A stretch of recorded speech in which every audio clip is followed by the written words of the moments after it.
하나님 말씀은 고린도전서 8장입니다. 너희의 자유가 믿음이 약한 자들에게 걸림돌이 되지 않게 하라라는 제목으로 고린도 교회 성도들을 향하여 바울이 틀리지 않지만 가장 중요한 부분들을 보지 못하면 오히려 그것이 하나님 앞에서 가장 큰 실수가 될 수 있음을 또 이렇게 권면하고 있습니다.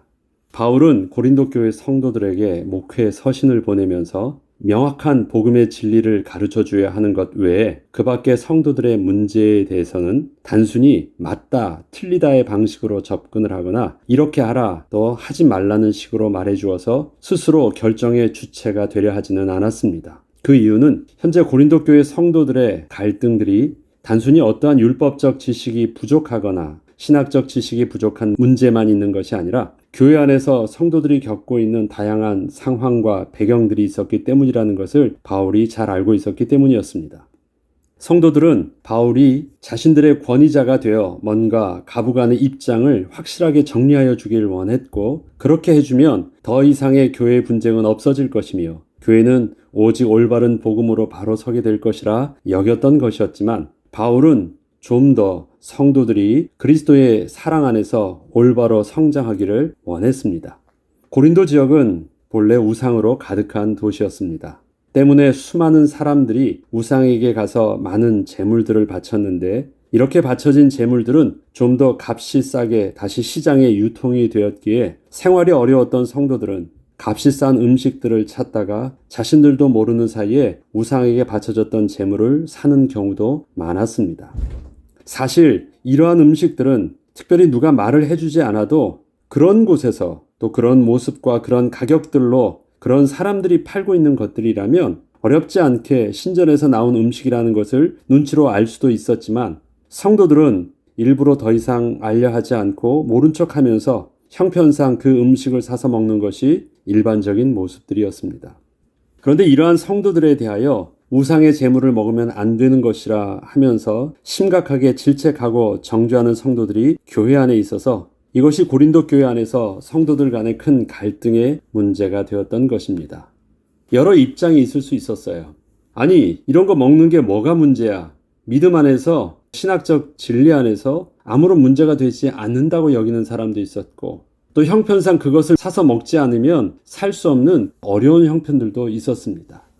자신은 어렵지만 그래도 하나님 앞에서 우상의 제물을 먹지 않는다고 하면서 힘들게 그 음식을 사서 먹지 않고 버티는 사람들도 있었습니다. 그렇지만 또 한편으로는 그런 음식을 보면서 왜 저 사람은 저렇게 그런 음식들을 먹느냐 해서 연약한 믿음에 마음에 상함이 있는 사람들도 있었습니다. 다양한 방식의 입장 속에서 자신들의 그 행동들이 서로에게 도움이 되지 않았고, 다 옳다고 하는 그 믿음과 신앙의 열심들이 교회 안에서는 교회를 분열시키는 일들이 되었던 것입니다.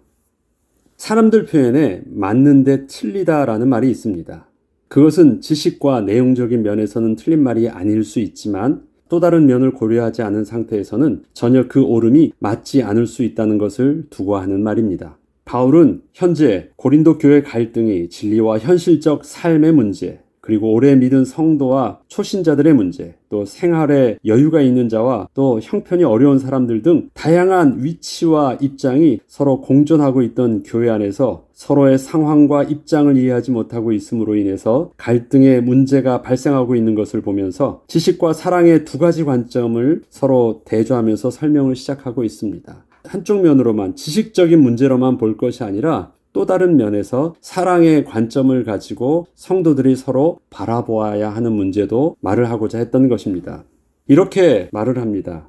지식은 교만하게 하며 사랑은 덕을 세운다. 바울은 옳고 그름에 대한 명확한 신학적 지식과 내용을 가지고 성도들을 판단하고 정죄를 하고 있던 성도들을 향하여 지식은 마치 교회를 세워나감에 있어서는 속빈 강정과 같이 그저 겉모습만 부풀어진 모습을 만들 뿐이지만, 사랑은 무너지지 않는 튼튼한 건물을 제대로 지어나가게 하는 실제적 비밀임을 설명해 주면서 오직 진리와 지식의 관점에서만 문제를 해결하려 하고 있던 성도들을 향하여 또 다른 관점과 또 다른 사랑의 기준 속에서도 문제를 보아야 함을 아주 자연스럽게 설명을 주고자 하였습니다. 2절로 4절까지 보면, 만일 누구든지 무엇을 아는 줄로 생각하면 아직도 마땅히 알 것을 알지 못하는 것이요. 또 누구든지 하나님을 사랑하면 그 사람은 하나님도 알아주시느니라. 그러므로 우상의 제물을 먹는 일에 대하여는 우리가 우상은 세상에 아무것도 아니며 또한 하나님은 한 분밖에 없는 줄 아노라. 사람들이 교회 안에서 갈등을 할 때 스스로는 이렇게 생각하는 모습이 있습니다. 하나님을 사랑하는 만큼, 하나님을 향한 열심이 있는 만큼 그것이 성도들 간의 갈등과 분쟁의 모습으로 더 강하게 드러나고 있습니다. 자기는 그냥 상대가 미워서가 아니라 하나님을 사랑하는 만큼 그렇게 지켜야 된다고 하는 하나님 앞에서의 그 열심들이 성도들의 갈등의 힘들이 되고 있는 것입니다. 동기는 옳아요. 하나님을 사랑하고 하나님의 옳다고 하는 것을 지키고자 하는 그 충심 어린 모습을 통해서 또 생각을 통해서 그렇게 갈등하고 있는데 그것이 서로 상대들에게 있어서는 너무도 큰 상처와 가시와 칼들이 되고 있는 것입니다. 이들에 대해서 바울은 이렇게 얘기합니다. 당신들이 하나님을 사랑하고 있는 것 하나님도 아신다. 그렇게 내가 하나님을 사랑한다고 하는 그 마음을 성도들에게 강하게 주장하고 어필하면서 드러내려고 하지 않아도 하나님은 다 알고 있다라고 말씀을 하면서 이렇게 말을 시작합니다. 스스로 다 알고 있는 줄 알았지만 아직도 제대로 알고 있지 못한 사람과 혹시 사람들은 다 자신을 미련하고 아무것도 모르는 사람처럼 보고 있어도 하나님은 알아주시는 사람의 차이가 어디 있는 것일까요? 지금 그 차이를 말해주려고 하고 있거든요. 난 다 알고 있어. 그래서 이렇게 말하는 것이야 라고 말하고 있지만 아무것도 모르는 것이고 아무것도 모르는 것처럼 하고 있어도 하나님은 그 속에 알고 있다는 것을 하나님은 알아주시는 사람의 차이는 어디 있을까요? 바울은 지식은 있으나 하나님의 사랑이 없는 자를 가리켜 아직도 마땅히 알지 못하는 자라고 하고 있습니다. 지식에 사랑이 더해지지 않으면 그것은 하나는 알고 둘은 모르는 것이라 말한 것이었습니다. 우리가 우상은 세상에 아무것도 아니며 또한 하나님은 한 분밖에 없는 줄 아노라. 이러한 바울의 말에는 그 우상이 단지 나무덩어리며 돌덩어리일 뿐을 모르는 바가 아니라 우상의 제물을 거리낌 없이 먹는 것이 틀린 말은 아닐 수 있다는 것을 먼저 말합니다. 우상의 제물을 먹는 사람들 중에 이렇게 표현하면서 먹는 사람이 있었거든요. 아니, 정말 영적으로 실제적으로 존재하는 분은 하나님 한 분밖에 없지 않느냐? 우상은 그 돌덩어리고 나무 조각일 뿐이야. 저들은 뭔가 있는 줄 알고 그렇게 섬기고 제물을 가르치지만 우리는 하나님 외에는 다른 신은 없는 걸 우리는 알고 있기 때문에 저렇게 바쳐진 것을 먹는 것에 대해서 아무런 문제가 되지 않아. 틀린 말입니까? 틀리지 않아요. 그것을 사람들은 그렇게 말을 하면서 먹는 사람들이 있다라는 것입니다. 그것에 대해서 무조건 틀렸다고 말하지 않아요. 그래, 그렇게 옳게 주장하고 맞는 것, 그래, 맞을 수 있어. 그러나 다른 면으로도 또 생각을 해봐야 돼 라고 말을 하는 것입니다. 그러면 또 다른 모습은 무엇입니까? 그 지식이 교회를 든든히 세워가는 영적 비밀이 아니라면 그 지식을 지식답게 세워주는 더 근본적인 비밀이 있어야 한다는 것을 알려주고자 하는 것입니다.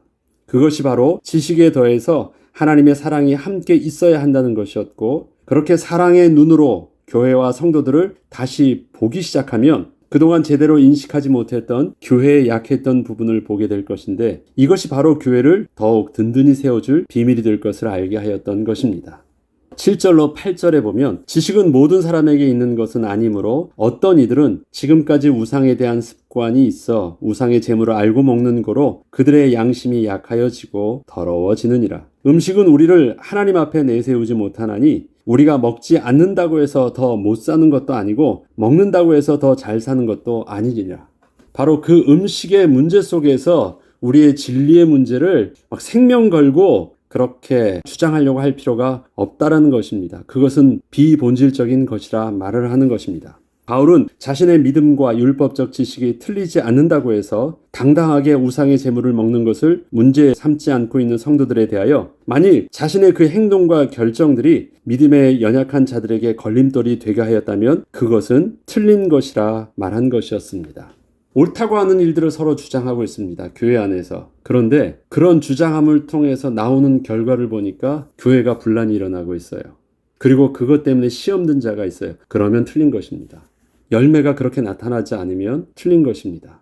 우리에게 옳다고 하는 부분들은 아름다운 오름의 열매들이 나와야 됩니다. 성령 안에서 우리의 섬김과 우리의 가르침, 우리의 주장들이 올바로 인도함 받지 않으면 진리는, 내용은 옳은 것처럼 보이는데 결과는 성령의 열매가 나오지 않습니다. 그러면 우리는 우리가 옳다고 주장했었던 그 모습을 스스로 되돌아볼 수 있어야 됩니다. 맞는데 무엇이 잘못된 것일까? 그러면 그 판단하는 그 기준들을 지식과 신학적인 내용과 율법적인 진리의 어떤 근거를 가지고만 판단하지 말고 성도 안에서 사랑하는 모습, 성도 안에서 또 다른 그리스도의 사랑의 관점을 가지고 볼 수 있어야 되는 것입니다. 우리가 자녀들에게 교훈함에 있어서 부모가 자식들에게 져줄 때가 많습니다. 왜 져야 됩니까? 부모가 옳은데, 이건 부모가 분명히 맞는데 왜 져줄 때가 있습니까? 만약에 이것을 깨버리면 근본적으로 관계가 깨어지기 때문에 지금은 양보해주고 기다려주는 것입니다. 그래야지 나중에 이 아이가 깨닫고 혹시 실수하고 넘어졌을 때도 부모를 찾아올 수 있고 부모가 그때 도와줄 수 있고 그 다음에 근본적인 관계가 무너지지 않을 수 있기 때문에 그렇습니다. 자식을 이기는 부모 없다고 합니다. 무엇이 근거가 됐기 때문에 그래요? 사랑이 근거가 됐기 때문에 그래요. 육신적인 사랑에도 근거한데 하나님께서 우리에게 정말 원하시는 것은 무엇입니까? 하나님과 붙어 있는 것이고 하나님의 사랑 안에서 그가 온전히 성장하는 것입니다. 그러하기 전까지는 우리의 연약한 모습들이 그 수준 속에선 맞아 보이지만 틀린 것들이 참 많아요. 여러분들이 10대, 20대, 30대, 40대를 겪어오면서 또 인생의 노년을 오래 살면서 늘 되돌아보면 그때의 당당함들이 지금은 부끄러움으로 느껴지는 것들이 참 많습니다. 아, 그때는 그게 혈기였구나. 그때는 내가 또 다른 면을 보지 못하고 있었구나. 참 철이 없었구나. 우린 스스로가 그렇게 또 누구한테 그렇게 다 고백을 하지 않는다 할지라도 우리 스스로가 나 자신을 되보일 때도 참으로 많이 있습니다.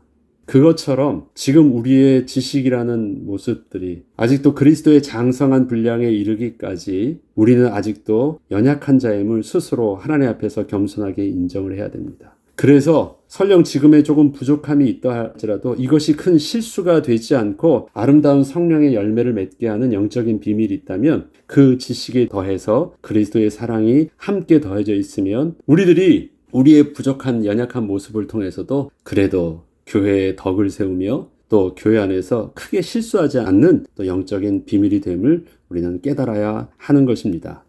그것이 바로 지식에 더해서 하나님의 사랑이 함께 있어야 한다는 것이었고 그렇게 사랑의 눈으로 교회와 성도들을 다시 보기 시작하면 앞서 말씀드렸듯이 분명히 교회를 든든히 세워질 것입니다. 누구든지 하나님을 사랑하면 그 사람은 하나님도 알아주시느니라. 이러한 말을 통하여 그동안 자신은 하나님을 사랑하기 때문에 그렇게 상대를 향하여 강하게 주장하고 심지어는 정죄했던 모습들이 있던 성도들을 향하여 당신의 주장하는 바가 틀리지는 않았지만 하나님을 사랑하는 성도의 그 중심을 하나님도 알고 계시니 자신보다 연약한 성도들을 위해서 스스로 강하게 주장하던 것을 내려놓고 상대 입장을 배려하라고 한 것이었습니다. 내가 지금 말을 하지 않으면 사람들이 나를 무시할 것 같고 자기는 신앙이 없는 것처럼 생각해요.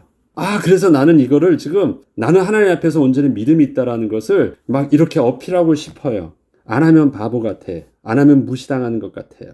그런데 그렇게 양보하고 그렇게 참아주고 하는 부분들을 사람들은 알아주지 않는다 할지라도 하나님은 너의 그 중심, 하나님을 사랑하는 그 마음과 하나님의 사랑 안에서 성도를 섬기려고 하는 그 마음을 하나님은 아신다라는 것입니다. 그러니까 스스로 크게 주장하려고 하지 않아도 지금은 사랑 안에서 성도를 품으라 권면하고 있는 것입니다.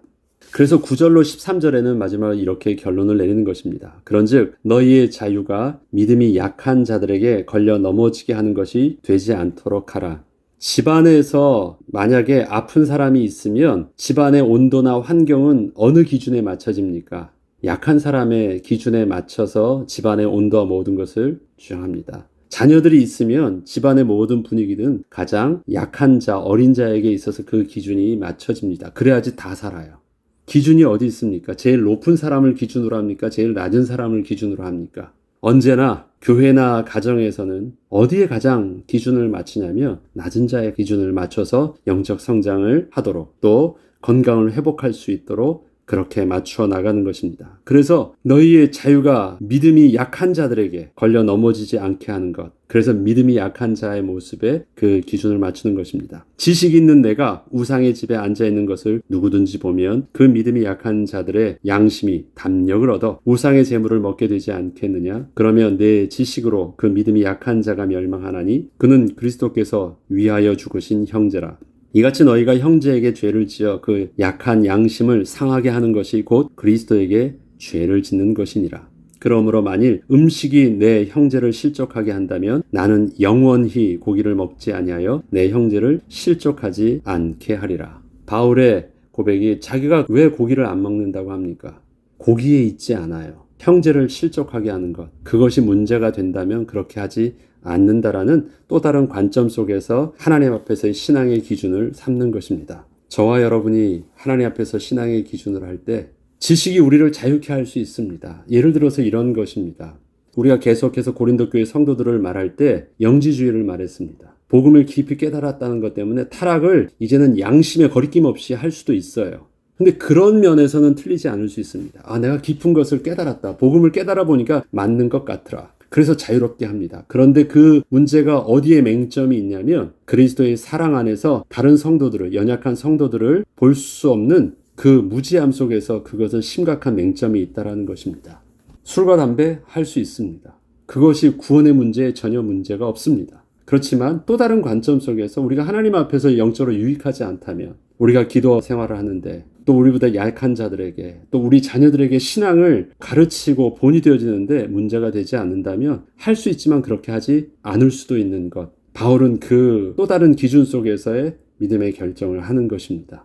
그것이 어린아이와 같은 믿음에서 어른과 같이 그리스도의 장성분량으로 성장한 자들에게 있어서 누군가에게 본이 되어야 할 위치 속에 있을 때는 또 다른 신앙의 기준들을 그렇게 세워주는 것입니다. 저와 여러분의 신앙의 기준이 2024년도에서는 이젠 어린아이와 같은 단순히 옳고 그르다가 아니라 또 내 입장에서만 보는 것이 아니라 또 나를 통해서 영향을 받아야 될 우리의 가족과 자녀와 또 다른 이웃을 향하여서 복음에 유익한 것이라면 스스로 나 자신을 하나님 앞에서 제한하고 하나님 앞에서 거룩과 성결함의 또 다른 신앙의 모본을 위해서 우리가 진일보할 수 있는 그 모습이 2024년도 저와 여러분에게 나타나길 주의 이름으로 축복합니다. 기도하겠습니다.